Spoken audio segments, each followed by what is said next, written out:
At least the hops are the same. That's all right, and you can't go wrong with those hops, especially the ones we were talking about, especially. Yeah. Oh yeah. I just hit start record since Brian joined. Okay. Oh, Brian's here. How's it going, Brian?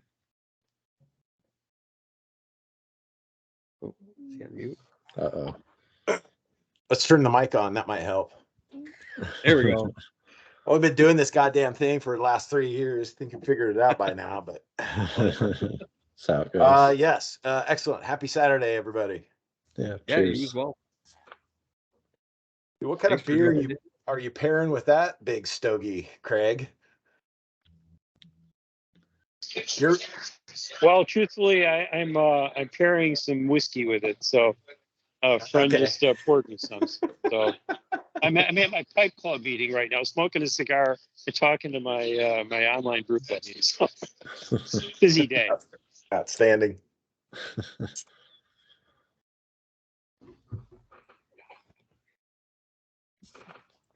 See, Brian, that picture you sent me, was that in your bar? No, that's Solera. Solera Brewing here in Parkdale. It's all of a block away from my house. So my local, and that dude will, with like this NovaLager or any other weird yeast that we come up with, I don't often have a chance to brew with it myself. So to have like a buddy of mine right down the street, and we brewed together back at Full Sail when I was there in '97. Oh, sweet. So I've known this guy for a long time, and we have a friendship. So that means we can talk shit. That's awesome. Goes a long way. It goes a long way. I was looking at that. I'm like, damn, I didn't see a name of a brewery or something like that. I'm like, shit, if that's Brian's basement, oh my gosh. Yeah, I was hella jealous of what I thought was your home brewery. No, nowhere near that cool. I was like, how does this home brewery look exactly like a professional brewery? So, and that pick, if you look at the glass sign that's kind of above the hops, that was made by Jess Cadell, who is one of the higher ups at Imperial Yeast. We all worked together back at Full Sail, came out of Y Yeast. We're an incestuous little group out here. So, yeah. So he's got a couple other glass signs up in the pub that are that fused mosaic thing. That's really cool. Super rad. Wow. Yeah, I've never seen anything like that in a brewery. Yeah. Wow. Yeah, one of a kind. Awesome. Let's give it just another second here. I know we had quite a few people interested in jumping on, so we'll give it just a minute. We don't have any business or anything like that we'll go through, since this was kind of a surprise bonus meeting for January. So we'll just give it a few more minutes for people to stagger on in, and then we'll get started. Awesome. So is everybody kind of centered up in the upper Midwest there? We're kind of online, centered on or no? You're all over here in Yon. Oh yeah, all over the place. You bet. I think Craig, Alex, Havo, Will, Lovell are all from Texas. I'm from Chicago. Oh, not too far. So there we go. So we got people. I know Will Allwards from North Carolina. Will, right? I think. Cool. So, I suppose a central time bias then. Yeah. Yeah. So we're all over the place, which is great. Having that different people where we all connect, and that's really cool. Do you ever have the opportunity to get together in person? So not a big group yet. We talked about doing something with like HomebrewCon or something like that, maybe in the future. I've met a few different members. Nobody on this group or this call that I see. No, I don't think so. I've met a couple like in Minnesota met someone from Chicago, Willing Beer area, which was really cool to meet those and swap some average brew beers and hang out and have a few beers ourselves. But I know, Alex, you've met a couple, or you met Will and Havo, Yeah, right? yeah. Will had the misfortune of meeting me. Yeah.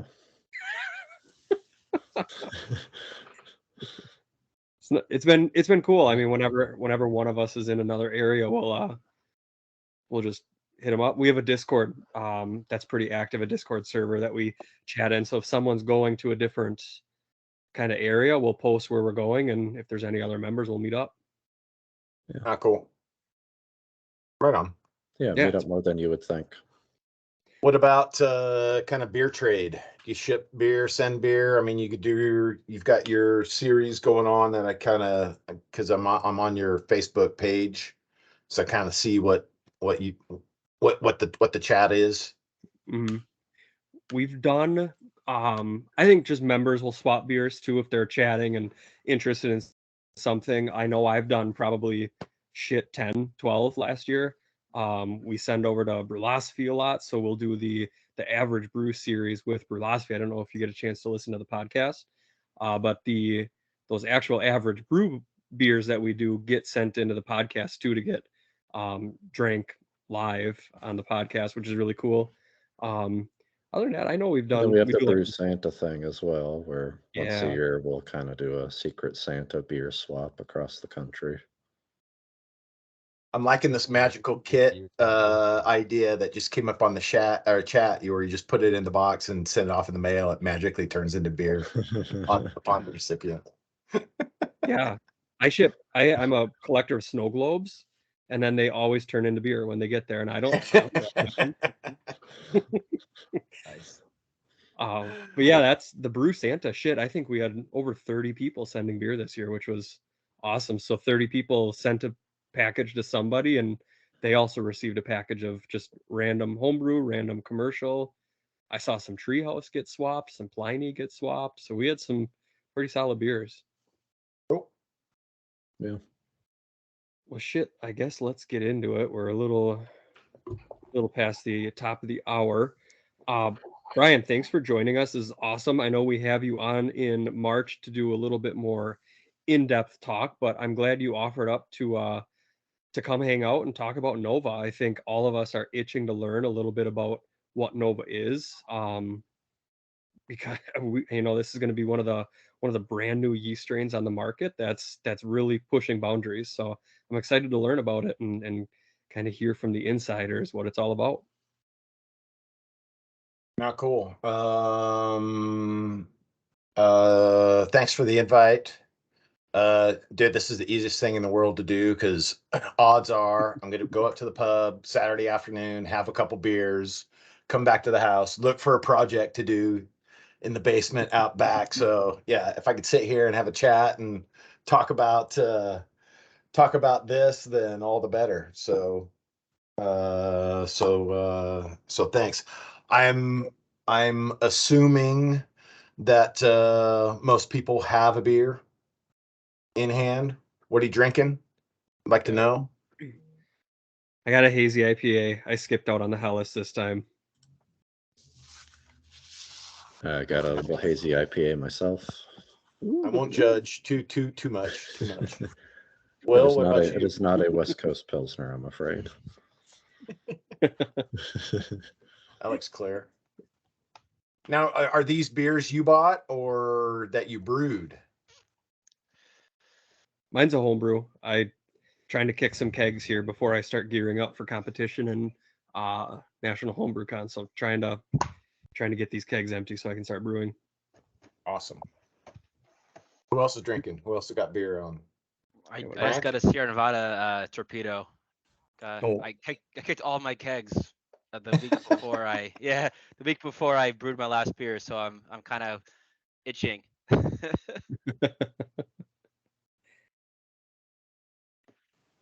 Yeah, all I got in the Keyser right now is an American light lager, and I didn't want to drink that on camera. Just in case. It's kind of what we're talking about here. So I've got a can we go to conferences and we have our little budget meetings and group thinks and whatnot. And one of my favorite exercises is make sure it kind of stay a little bit late, don't try to jump out like right at takedown of the show, because there's always beers left over. So I'm always making a stash. More often than not, I'll end up having to go to the local Goodwill or Salvation Army or the thrift store just to find another bag so I can like pack beers. And and I got enough member miles or whatever. They don't charge you for the second bag, so it's an easy pack home, a fun pack home. And that's where this came from.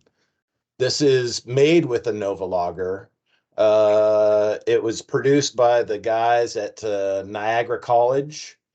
So brewing school. They do a bunch of other shit too up in Ontario, just north of Niagara. Like I said, I don't have a chance to brew myself that often, so that's why it's nice to have Jason right up the street. And because it's winter and it's slow, his tank rotation, he hasn't gotten it on yet. So at least I got one of these while I bullshit with you guys. We've been looking for a lager strain for a long time. We've had Diamond, damn near as long as we've had Nottingham. Wow, really? I didn't realize Diamond was that old. Yeah, it's super old. Wow. And it's a licensed strain from Domans. And it's essentially a variant of the 3470, which is, and we'll kind of talk about this here in a minute, one of the most widely used strains in the world, if not the.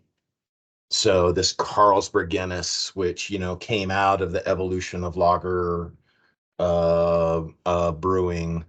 So before I get too deep here, dude, because I will talk your guys' ear off for the next hour and a half, and then I've like shot my wad, and I'm not gonna have anything to talk about in March. So we are talking lagers in March, yes?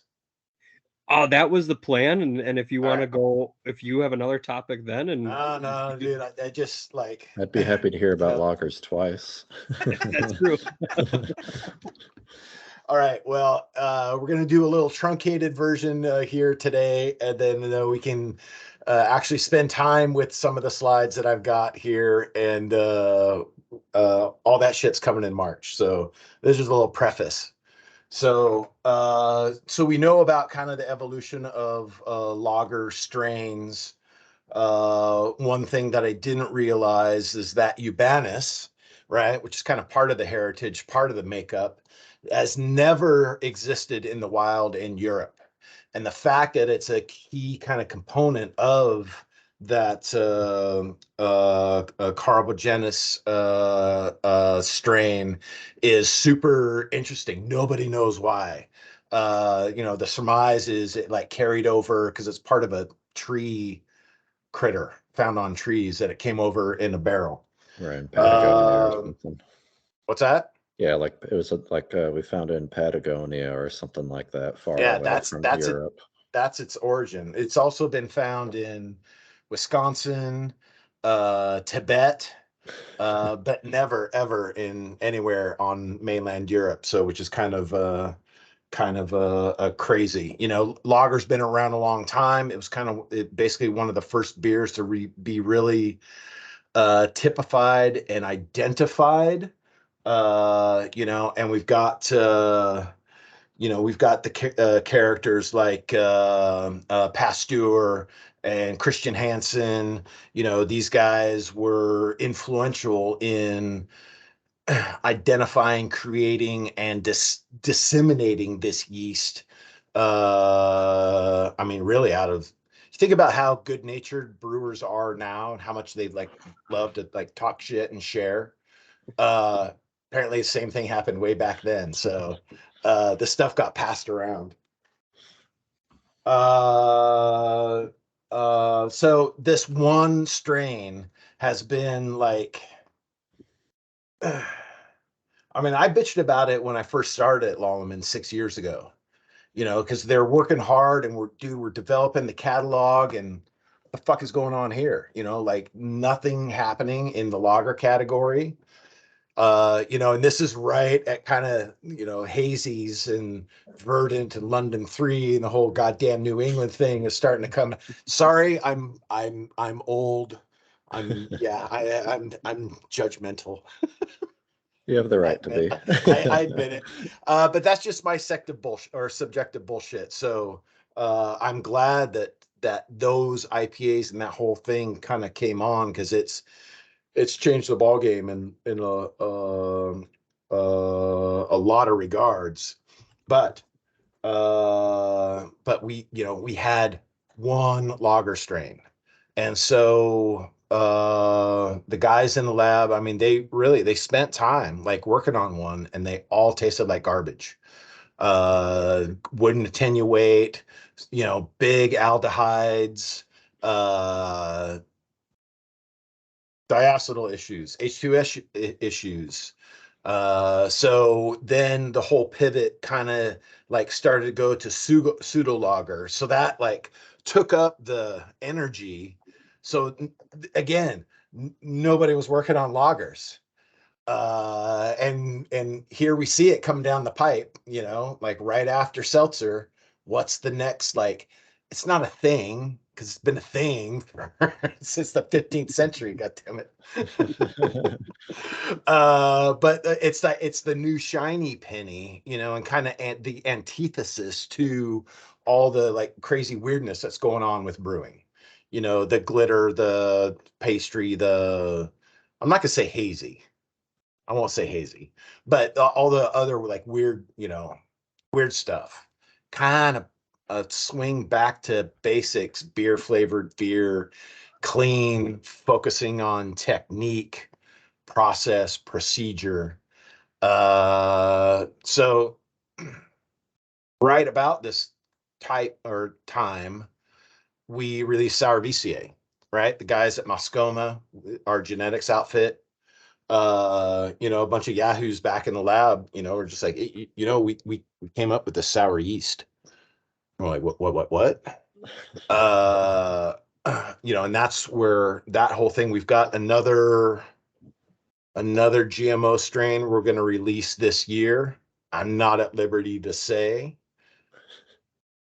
what it is, other than it's fruity. So we'll just go with the fruity strain. We won't tell anyone. I Yeah, mean, we're yeah. recording this, but we won't tell anyone. But we talked with them about tackling lager, and all the problems that you have with, standard or typical or traditional lager production, the sulfur byproducts, the time for aging, the aldehyde issue, diacetyl. I mean, on and on. And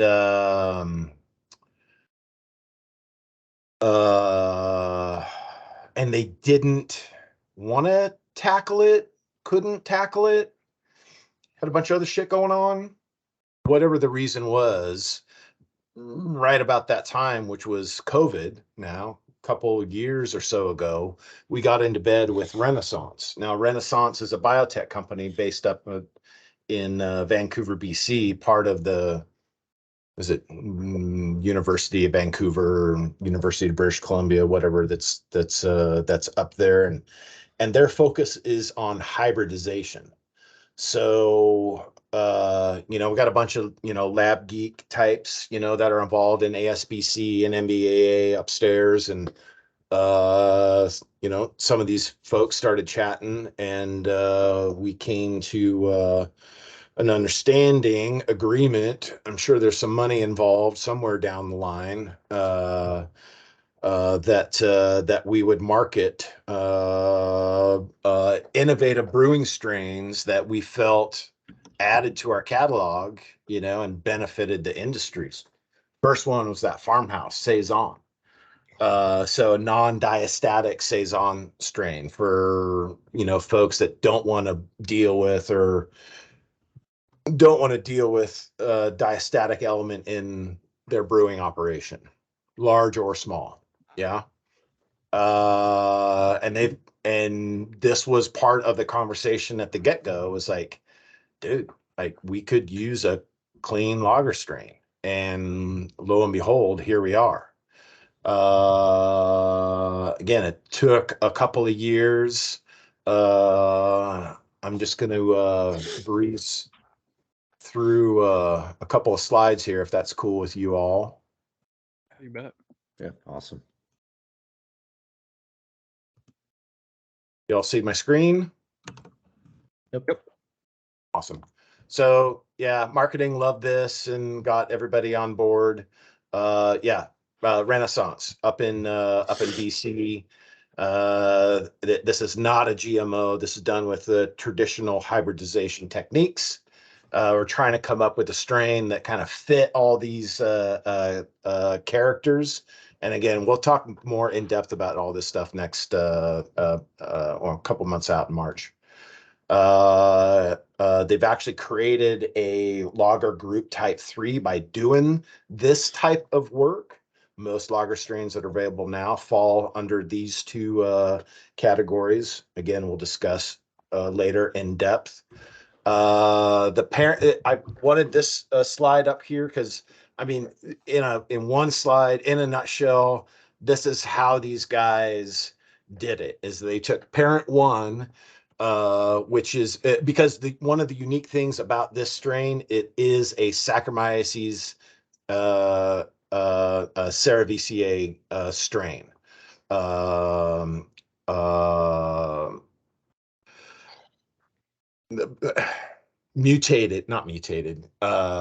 Hybridized with a diploid pastorianus that has been disrupted with the pathway, and that gave a unique group 3 lager hybrid.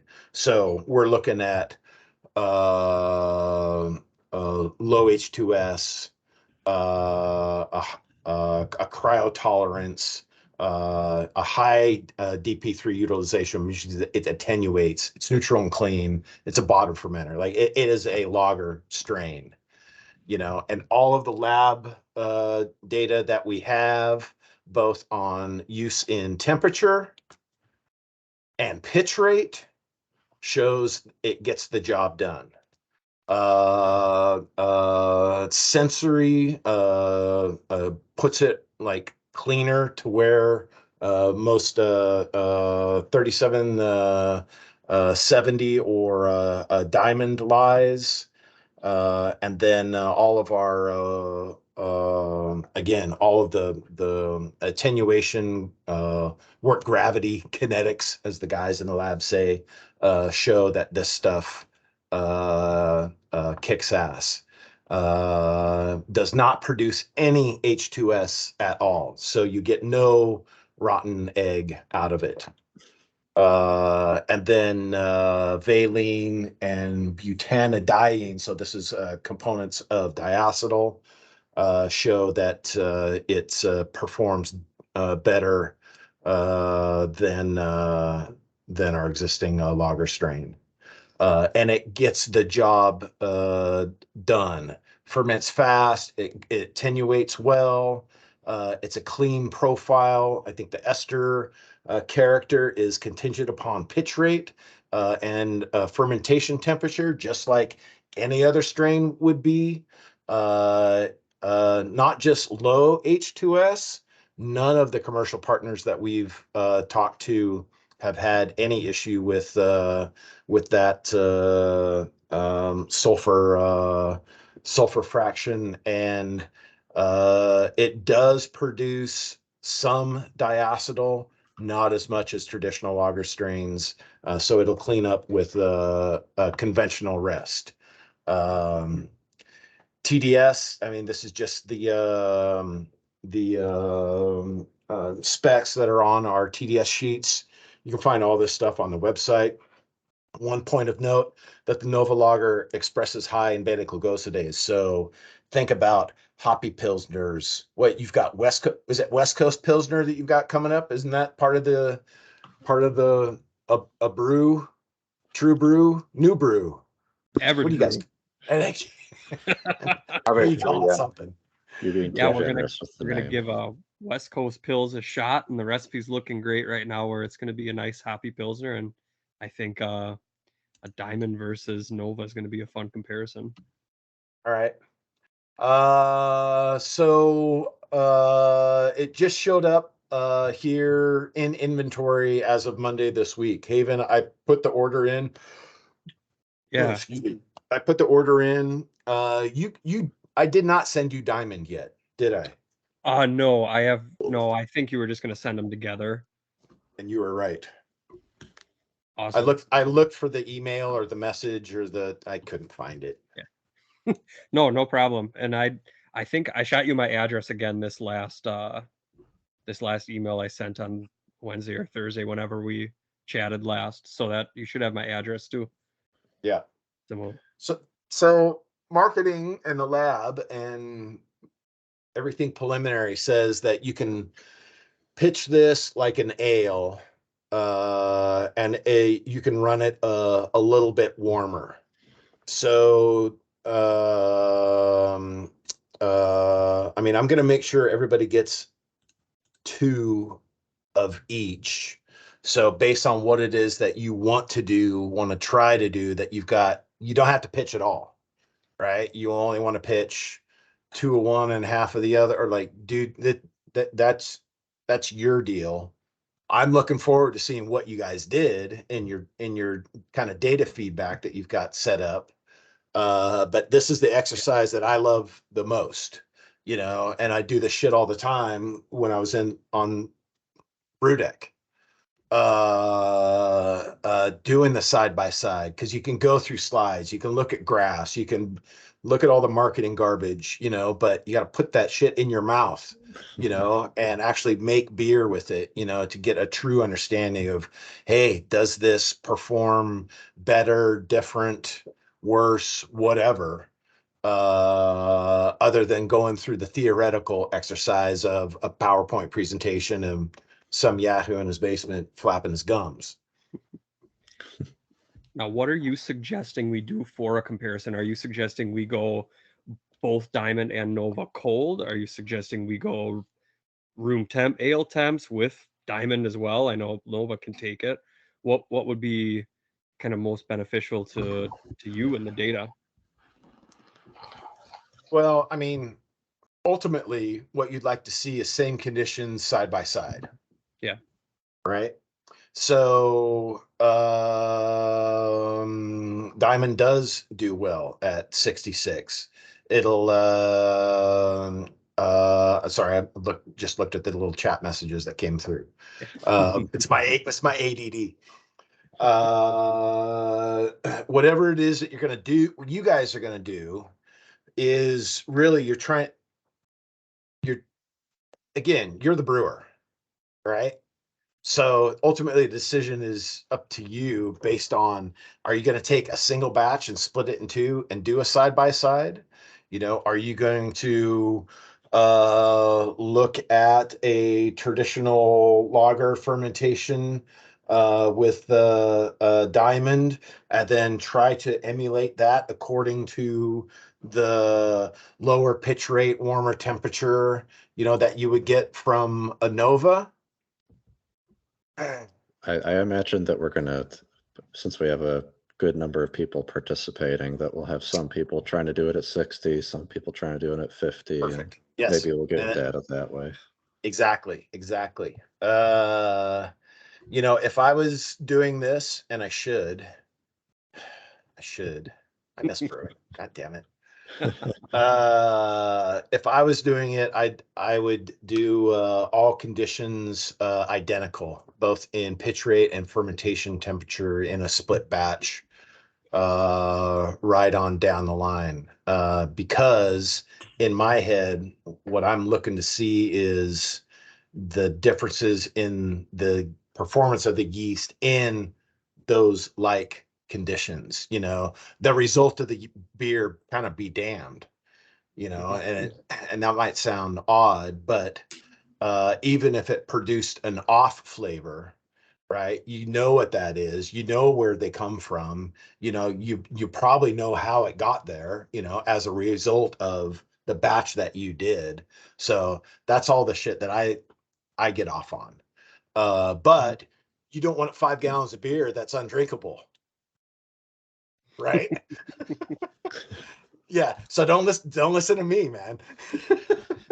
Nothing wrong with doing a 2-gallon batch, anyways. Yeah. That's true. So, but I'll make sure that everybody gets 2 packs of yeast of both Diamond and the NovaLager, so that you can kind of do your side by side. Now, I had one of these cans out in Vermont where I got it,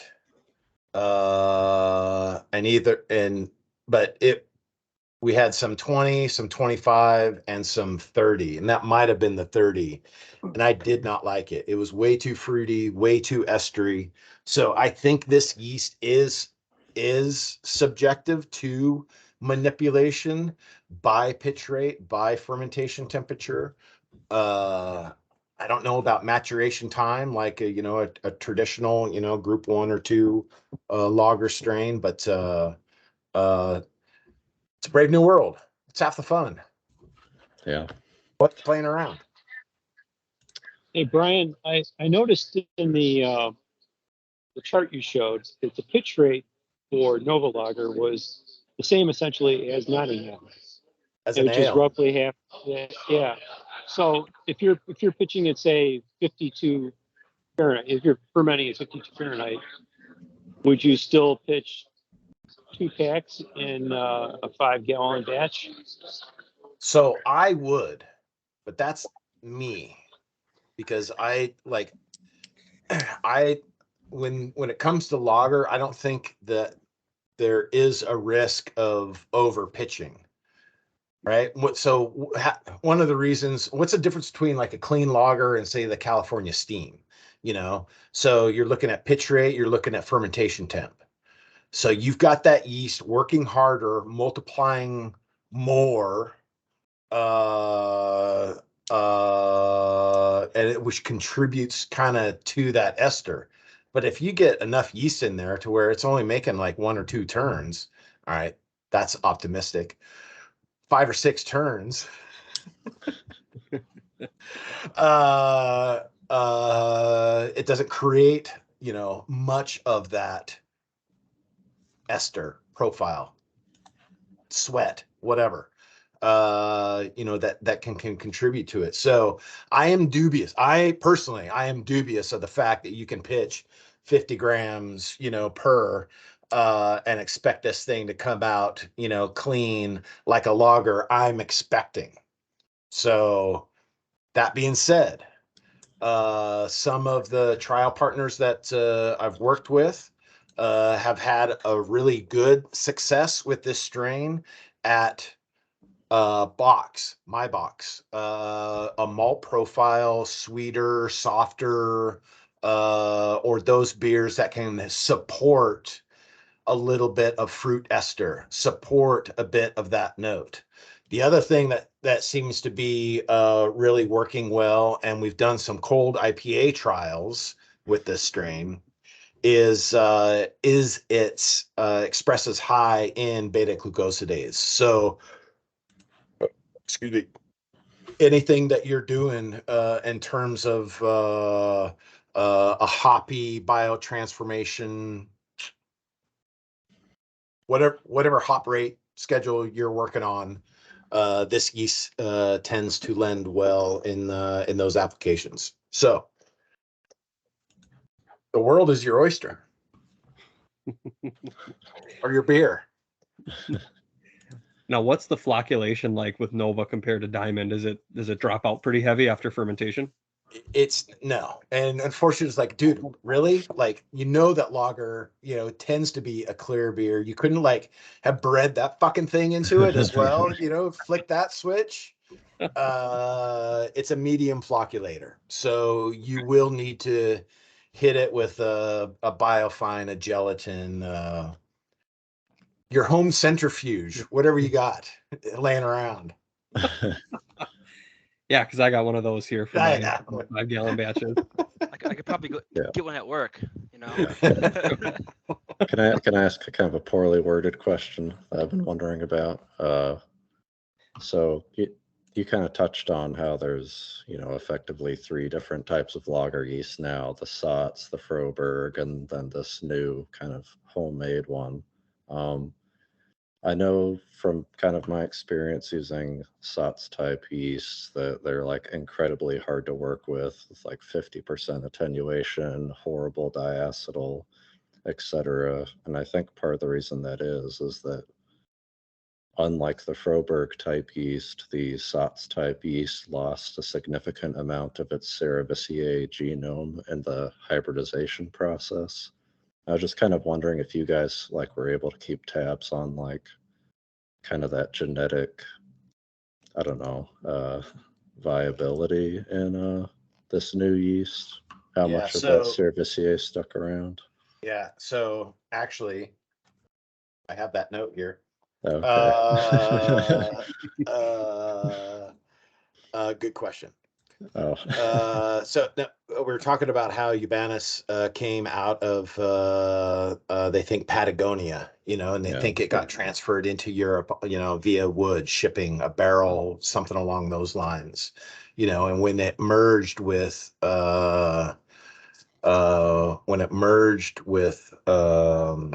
cerevisiae, and basically created the hybrid lager strain that Christian Hansen ended up getting it from, what was it, Spaten, at Carlsberg, and he identified that it's there's a mixed culture going on there, and when he pulled that Carlsbergensis, that became that strain, but it still had that mix of cerevisiae and eubayanus in there. Yeah. So now he spreads that shit everywhere, right? Mhm. So environmental condition, here comes the mutations. You start to see a drift in the the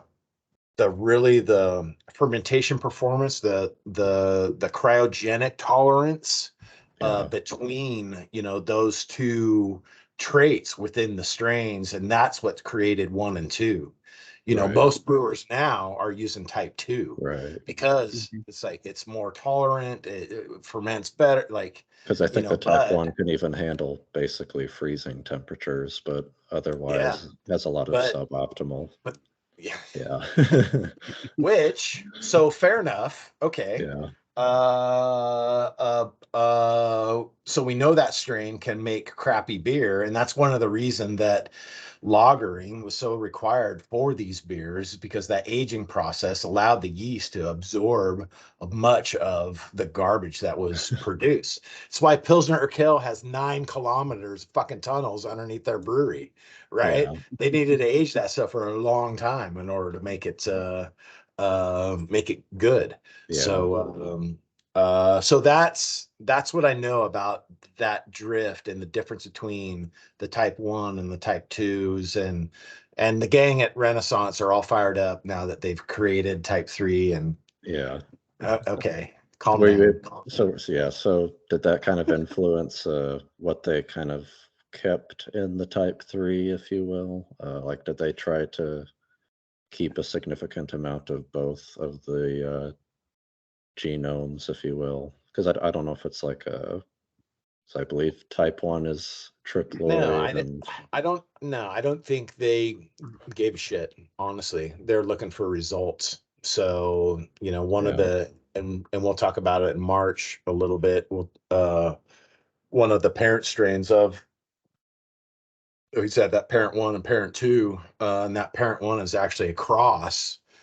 So they did a cross beforehand to get rid of the H2S, and that is actually a cross between an American ale strain and a wine strain. So out of Italy, that produce no H2S. So that's part of the parent one. So I don't think they gave a shit about the pedigree. Yeah. Was there just a crap load of trial and error? Did they have to do any kind of gene editing to tweak things to make it work? No, it's all trial and error. They have this. I mean, the process is. I mean, it's mind blowing. And now that you brought that up, I'll make sure that I kind of include a slide in the March presentation from the folks up there and what they do. And we're going to talk about schmooing. It's a term. It's a scientific term. To get to this point. Wow. Oh, cool.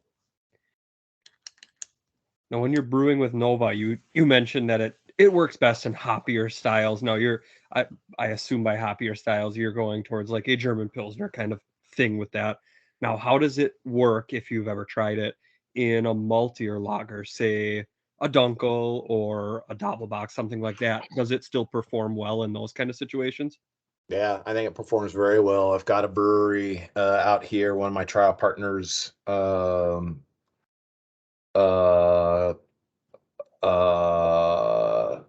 not Deschutes, Crux. Sorry. They did a Maibach with it here this last fall when we first released it, and they said it worked great. And again, I think they actually fermented warm. I think they shot for the lower side of the, like, I think they followed all the marketing. Yeah. And for that application, I think it worked well. If you're trying to execute on a light American lager, dude, same rules apply. I think, again, I haven't used this yet myself, but double up on your pitch rate, ferment it cold, give it some time. It'll clean up. It'll be beautiful. How does it do? Oh, yeah, go ahead. And if you want, if you get on our YouTube channel, there's they have like product videos or the instructional blah blah blah, and I think one of the categories is they're talking about us. There's this dude down in Australia, the Homebrew Network or something along those lines, and he's got a kind of little testimonial and where he made a beer with this I mean, I skipped through the half hour of, him like going through his brew process, et cetera, et cetera. It's got like 15,000 views or something.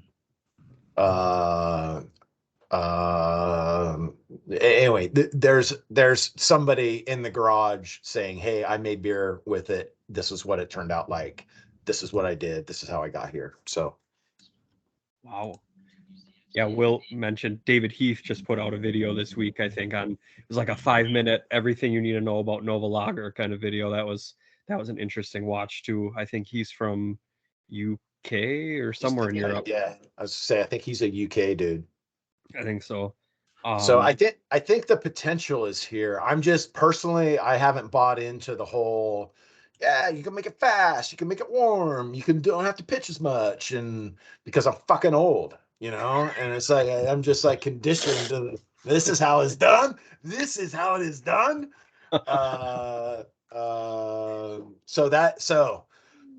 So do your thing. I'm looking forward to it. I'm available for questions at any time, and if I don't have the answer, then we got a bunch of brainiacs upstairs that will. Awesome. Yeah, we're looking forward to it too. I think this will be a fun one. I know Marshall at Brewlosophy's pumped about it too because he loves pilsners and he likes West Coast style beers where a little more of that American punchy hop character. So this is this will be a fun blend. This will be great. Cool. Any other questions? Just a quick one, I guess, for me. How does it do with generational pitching? How far have you pushed it, and kind of how does it change throughout the generations? Me personally, 0. But no, we don't select strains to go to production that that unless there's something inherent like the cerevisiae. We should have called that kamikaze because of the acid production, it just like shoots itself. No, all of these strains will repitch successfully for multiple generations. I think we say 5, but dude, I've got customers that I'm like, why haven't you bought for like the last 3 months? It's like, it's still going. Okay. All right. Fair enough. Fair enough. Awesome. That's good to know because I'm going to keep some of this stuff around just so I have to brew with it. That's all the questions I have, unless someone else has. Old German. Right. Let's So say, what? So yeah. I've had now this is my 3rd beer done with this strain, and they've all been, maltier, fruitier, bigger bodied kind of lagers. I have yet to have anything that is swag beer, right? And I was thinking about this earlier today about why, I don't know why this strikes such a chord with me, but swag beer, right? Bud Miller Coors, one of the generics is what I call them. These were probably some of the first styles of beers that any of us ever had. Was a sip of your dad's beer, was that shitty beer out of a can, or stubby, whatever. So I'm tickled that we're now as a craft group. When we use the term craft, meaning folks that care about what go into the production of the beer, whether it's light or dark, red dog,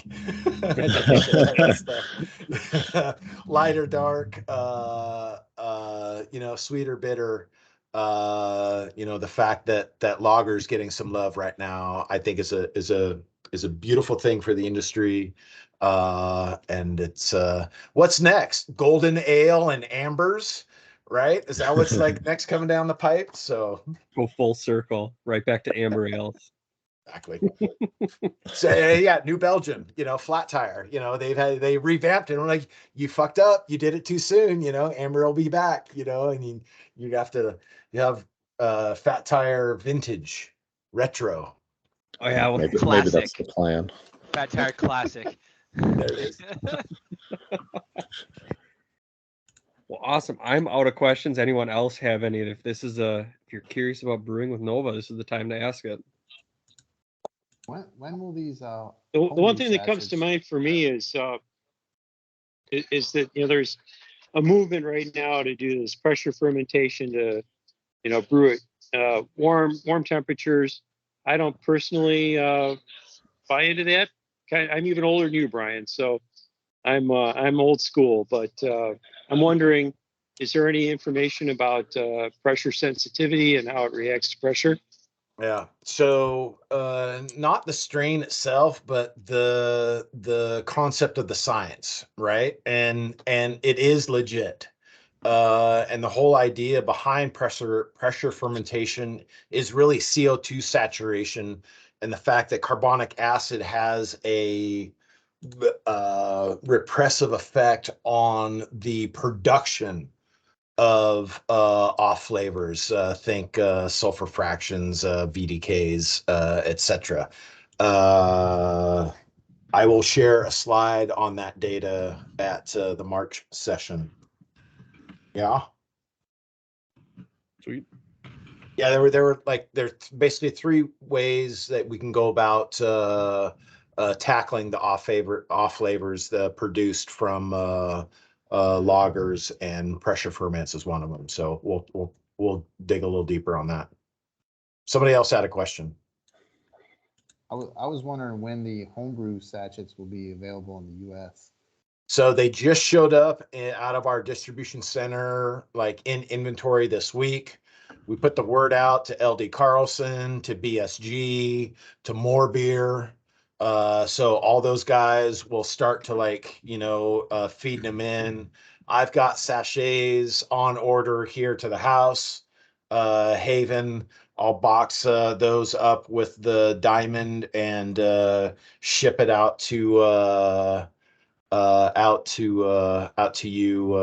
ASAP, and then you guys can go from there. In shop, it usually takes a month to like kind of fill the supply chain. And I bitch about this incessantly. It's like we went to market with this in September. Why the fuck don't we have our shit together to where we can actually go to market and not just like cater to the craft guys, and then fill in the home, pipeline afterwards. I've been doing this for 5 years and I'm getting nowhere. So I got to shut up. We But I'm appreciate you trying. I'm fighting trying. for us. But we're excited to try it. Definitely appreciate it. Yeah. So you'll probably have it before you can get it out of one of the shops. So I'll wait for Brian. Once Brian ships it out to me, I'll get envelopes ready. I'll get everything ready to go. So once it shows up here, I'll be working. I actually will probably take a day off to get things packed up, shipped out, ready to go out to you guys, because I know these beers will take a little bit longer to brew than an ale, especially if you're doing it how I'll do it, which is at 52, nice and cold and long. So I will get it out as soon as I possibly can to everybody else. I think, Alex, we were discussing Nova is going to be exclusive to the Learned Brewers, correct? Yeah, that was the plan. Perfect. So we'll do that. Yeah, Diamond was up for grabs for everyone in that.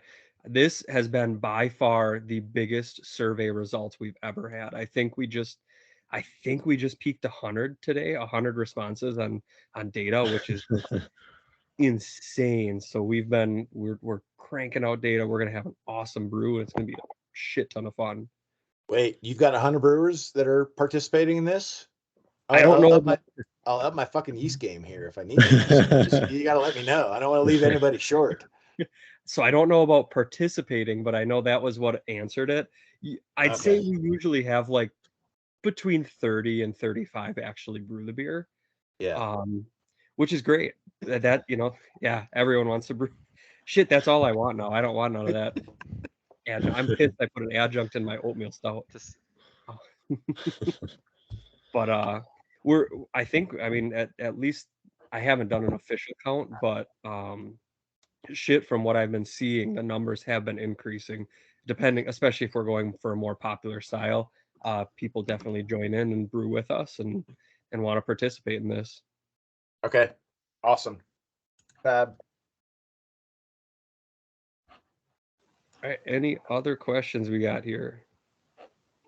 I have a dumb question. Is there any special meaning behind the name NovaLager other than just it sounds sciencey and cool?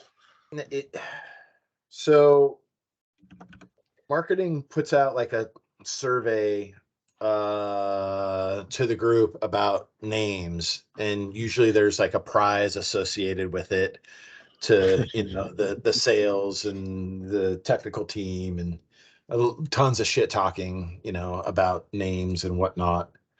And this one actually, like that graphic image of like the space helmet and the whole star, whatever the hell. Actually, the name came from that dude. So nobody internally like picked the name or like the name that like marketing chose. It came from that fucking guy. So it Matches the image. Yeah, it means nothing. Yeah, you can have that space image on the yeast packet then. That would cost way too much money, and yeah, and then operations would lose their shit. So yeah, no custom anything. Just in the promos. Yeah.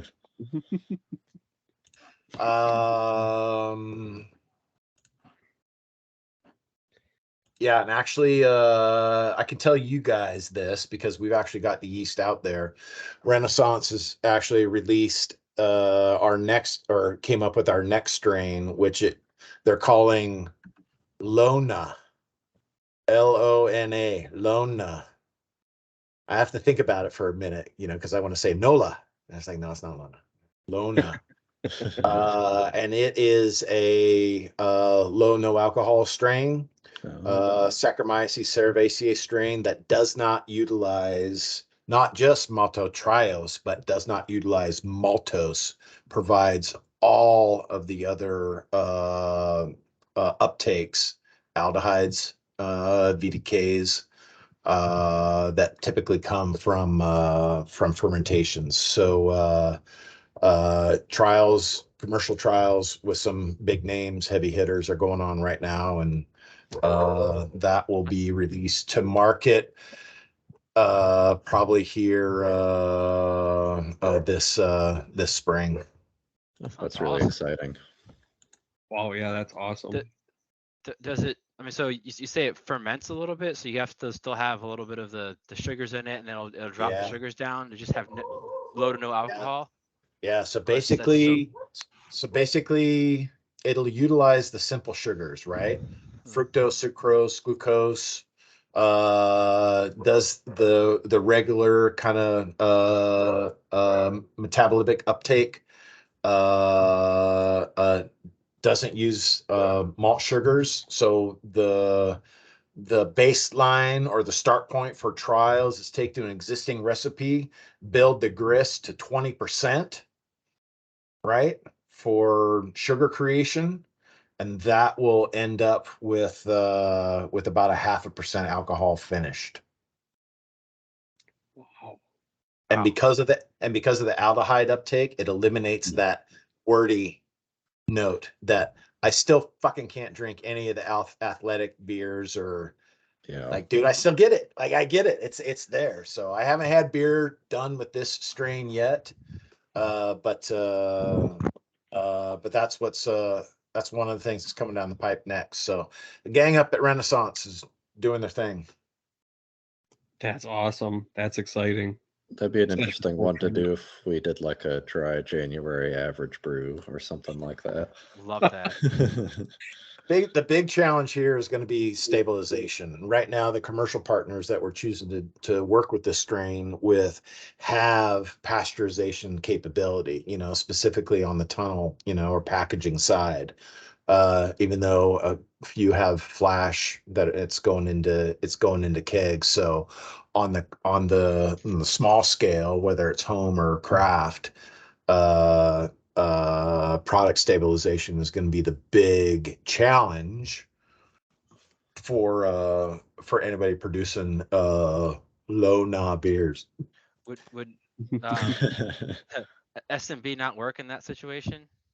I'm sorry. So you put like a Camden tablet in there. That wouldn't be adequate to keep it stabilized.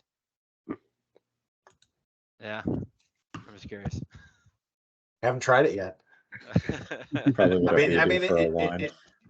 It should. I'll be one of your first customers once it comes around. To be honest with you. All right. Awesome. I love low alcohol beers. Yeah, and there are ways to stabilize these things, either through heat or with acid. Chemical stabilization is one thing that is it's not used in the brewing industry. Ciders. I love potassium sorbate.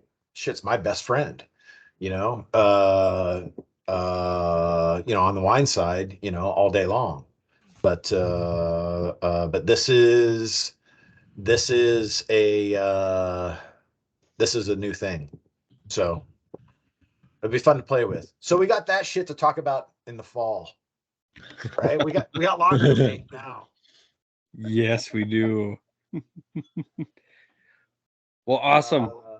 Any other questions? Otherwise, I don't want to take up any more of your time than we need to, and I know it's going on. Just a shameless plug to reach out to me or Alex to get this published on brewlosophy.com as part of the TBC experiment series if you're going to do a split batch.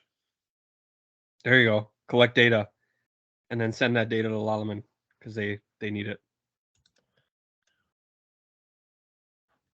Yeah, and make sure you join the paid brewers group too if you want to get your hands on some NovaLager. You betcha. I think most of us on this call are. I think. Yeah. I think Preaching to the choir, I think. Yeah, it was a specific, Nova specific meeting, right? So never mind. No, this is Well, Doug, awesome. I dug through the chat here. I'm not seeing any questions that I might have missed. If there is anything, get in touch with Haven or Alex. I think you might have my email. And dude, I'm at your beck and call. So I think here's one from Craig. What data would you prefer, warmer or colder fermentation, or just a mix of both from kind of mix? yeah, we need it all. The more the better, you know. And you know, we go through about 3 months of doing commercial trials before we actually go to market. Anything other than that's coming off of the lab in Montreal, and that's just 12 Plato, just DME, On you hop, know, yeah. like just for fermentation data, and it's not beer. So the more the better. The data that you guys create with this, you're gonna share, yeah. Every bit. And then with that information, don't be surprised if we end up doing something that ends up on our YouTube page, where we'll do a little a talk around the better, deeper, the more understanding that we have about the use and application of the strain. So it's the shit that flicks my switch. Have you seen any success with like dark lagers like short spears or Baltic porters and like that? People have been doing those. I know you mentioned like box and things like that. Yeah. So good point. Wasn't like today or yesterday like Baltic Porter Day or something like that? I saw on Today, Jay I Brooks' think. site something.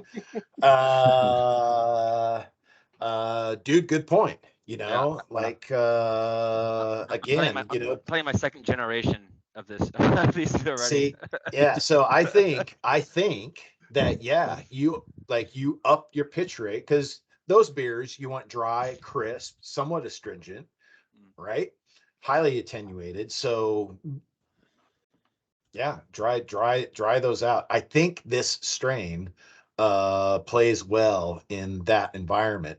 But if you looked at the one slide where even after, what was it, 7 days, like everything finished out. So I think it's a workhorse. I think it'll go bone dry, regardless of what you put in there. Wow. So it's just a matter of how you build your malt bill. You want it chewy? You want it fruity? Less is more. You want it dry, crisp? Bump it up a little bit. Okay. Sweet. No, that's awesome. We will collect as much data as we possibly can, and I'll probably like trickle some into you too as it comes in. If people do second generation pitches or anything like that, compile whatever you can, whatever you need. If you have questions, let me know. I can always relay that to the brewer and get you your answers. And yeah, I mean, whatever we can provide for value back to you guys, that would be, I mean, that's kind of what this is all about. Cool. And if there are epic failures, I want to hear about those like right away. So something that's like totally fucked up, yeah, reach out, because that's what we have fun at. It's like, okay, solving that problem. Why did that occur? You know? Yeah. And let's hope it's not the yeast, for God's sake. If we see a trend, we'll worry then. Well, shit, awesome. As long as everyone else doesn't have any questions, I think we're all good to go, huh? I think comments are just running in. You got one more swig left. Cheers, you guys. Appreciate it. Always fun. Thank you. Thanks, Brian. It was a Yeah. blast. Brian. Thanks for jumping on here last minute. And then we'll dig a little bit deeper. You should have some fermentations going by the time we meet in March. Yeah, Hell look yeah. forward to it.